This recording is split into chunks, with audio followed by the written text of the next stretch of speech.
What if the moment you feared your entire life became the moment that finally set you free?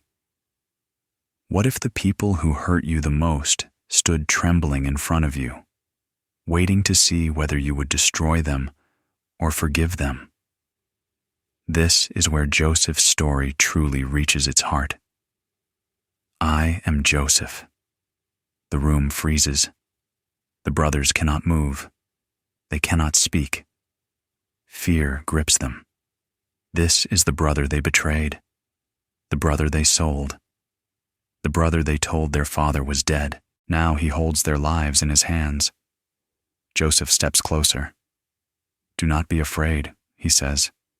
You did not send me here. God did. He sees their guilt, their shame, their terror, and he answers it with grace.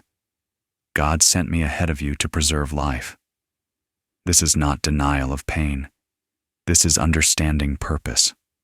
Joseph weeps with them. He embraces them. And then he gives a command that changes everything. Go back. Bring my father here. Tell him that his son is alive. The brothers return home to Canaan. They stand before Jacob, and they say the words he never expected to hear. Joseph is still alive. At first, Jacob cannot believe it. His heart has been broken too long, his hope buried too deep. But then he sees the wagons, the provisions, the proof. And Scripture says something beautiful. The spirit of Jacob revived. An old man rises again. Jacob travels to Egypt, and when he finally sees Joseph, the father who mourned for decades embraces the son he thought he had lost forever. They weep together. No words are needed. Pain, loss, and waiting collapse into one holy moment of reunion. Joseph settles his family in the land of Goshen.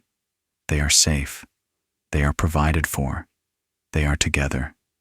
Years pass. Jacob blesses his sons, and then Jacob dies. Once again, fear returns to the brothers. Now that our father is gone, they whisper, Joseph will finally take revenge. They come to Joseph in tears. Please forgive us, they beg. We are your servants. Joseph weeps again, and he says words that echo through history. Do not be afraid. You intended to harm me, but God intended it for good, to accomplish what is now being done, the saving of many lives. Joseph chooses forgiveness not because the past didn't hurt, but because God had redeemed it. Joseph lives to see children and grandchildren. And when his life nears its end, he gathers his family one last time. He reminds them, God will surely come to your aid and bring you out of this land. Joseph dies, not bitter, not broken, but full of faith. The boy who was thrown into a pit dies as a man who trusted God completely. And Joseph's story leaves us with this truth. Your pain may be real. Your waiting may be long. But God is always writing a bigger story. What was meant to break you may become the very thing that saves others. If this story spoke to your heart, like this video, share it with someone who needs hope and comment below. What part of Joseph's journey felt most like yours?